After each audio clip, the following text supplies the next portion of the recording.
ৰাইজ সকলোলৈ মই মোৰ শ্ৰদ্ধা জনাইছোঁ, নমস্কাৰ জনাইছোঁ আৰু এই তৃতীয় বড়ো শান্তি চুক্তি তাৰ শুভেচ্ছা জ্ঞাপন কৰি আমি পুনৰবাৰ আজিৰ দিনটোত এইটো সংকল্পই লওঁ যে এই চুক্তিখন যাতে শেষ চুক্তি হয় আৰু এই চুক্তিখনৰ সকলো দফা যাতে সম্পূৰ্ণৰূপে কাৰ্যকৰী হয়।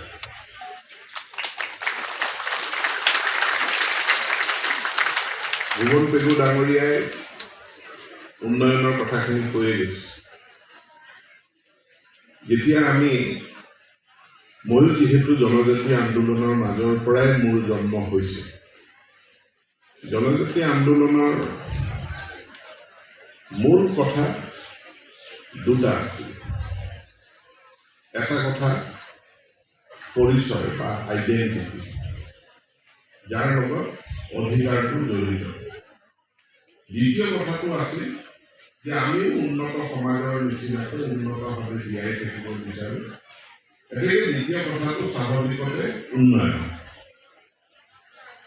আৰু আইডেণ্টিটি বা আমি নিজৰ পৰিচয় প্ৰতিষ্ঠা কৰাৰ কাৰণে আমি চৰকাৰৰ পৰা সহযোগিতা বিচাৰিছোঁ, কিন্তু একেটা সময়তে আমি নিজেও এই পৰিচয় বা আইডেণ্টিটি প্ৰতিষ্ঠা কৰাৰ কাৰণে জনজাতি সকলেও তাৰ কাৰণে আন্দোলন কৰিছে, তাৰ কাৰণে সংগ্ৰাম কৰিছে, তাৰ কাৰণে বিভিন্ন প্ৰচেষ্টা চলিছে, যাৰ ফলস্বৰূপে আজি বড়ো ভাষা ভাৰতীয় সংবিধানৰ ৮ম অনুসূচীত অন্তৰ্ভুক্ত হৈছে। বড়ো ভাষা অন্তৰ্ভুক্ত হৈছে মানে এটা আইডেণ্টিটি, এটা পৰিচয় ভাৰতীয় সংবিধানত অন্তৰ্ভুক্ত হৈছে। বড়ো ভাষা আহি বিশ্ববিদ্যালয়লৈকে যি গৈ পাইছে, তাৰ মানে এটা পৰিচয় আজি বিশ্ববিদ্যালয় পৰ্যায়ত স্বীকৃত হৈছে। বড়ো কৃষ্টি সংস্কৃতি আদি ইণ্টাৰনেশ্যনেলি গোটেই বিশ্বত কি এটা পৰিচিত সংস্কৃতি, পৰিচিত সভ্যতা হিচাপে প্ৰতিষ্ঠা লাভ কৰিছে। গতিকে আত্মপ্ৰতিষ্ঠাৰ দিশত, আইডেণ্টিটি এষ্টাব্লিছ কৰাৰ দিশত, পৰিচয় প্ৰতিষ্ঠা কৰাৰ দিশত আমি বহুতখিনি আগবাঢ়ি গৈছোঁ, কিন্তু ইয়াতে আমাৰ যাত্ৰাটো শেষ হোৱা নাই, আমাৰ আৰু কৰিবলগীয়া আছে। উন্নয়নৰ দিশত যদি চাওঁ, মোৰো মনত আছে মই যেতিয়া প্ৰথম জোনাই আহিছিলোঁ, জোনাইৰ অৱস্থা কি আছিল মোক খুব সুন্দৰভাৱে জানো।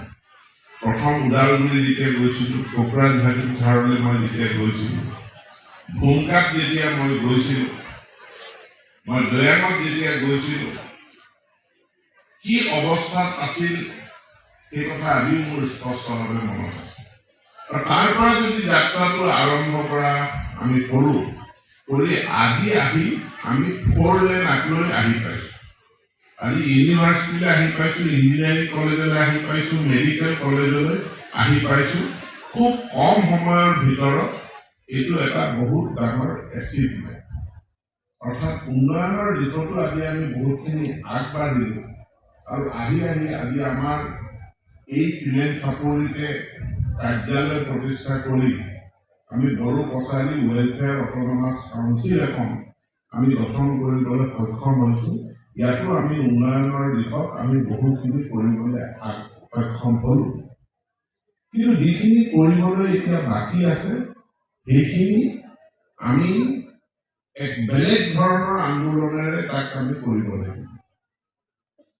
ৰাজপথৰ যিটো আন্দোলন আছিল, যিটো হাতত বন্দুক লোৱাৰ আন্দোলন আছিল, সেই আন্দোলনটো এটা বেলেগ আন্দোলন আছিল আৰু আজিৰ আন্দোলনটো এটা বেলেগ আন্দোলন তেতিয়া হয় যেতিয়া চৰকাৰে আমাৰ কথা শুনিবলৈ ইচ্ছা নকৰে, চৰকাৰে শুনিবলৈ ৰাজি নহয়, চৰকাৰে নুশুনে, তেতিয়া চিঞৰি পেলাই ক'ব লগা হয়। কিন্তু আজি ফুচফুচাই ক'লেও চৰকাৰে শুনে, আজি কাগজত লিখি দিলেও চৰকাৰে শুনে।